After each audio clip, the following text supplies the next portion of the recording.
Hello বন্ধুরা, এই দেখো আমি একটা হজমোলা নিয়ে নিয়েছি। এখন এটা সুদীপাকে খাওয়াবো, তারপরে দেখবো সুদীপার মুখের ভাব।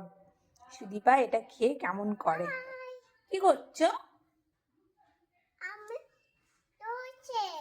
হ্যাঁ, এটা কি বলো তো? এটা হজমোলা। তুমি কি খাবে? খাবে না? খেতে খুবই ভালো, খেয়ে দেখো কেমন। দাঁড়াও, তো এই দেখো একটা আমি নিয়ে নিয়েছি হাতে, এখন তোমাদের সুদীপাকে খাইয়ে দেবো। এটা কি ঠিক আছে? নাও খেয়ে দেখো কেমন কেমন খেতে।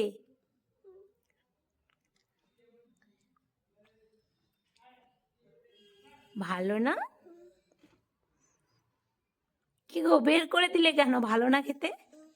আর খাবে না? আর খাবে না? কেমন খেতে? ঝাল লেগেছে? তাহলে তো খেতে ভালো না। কি খাবে? জল খাবে?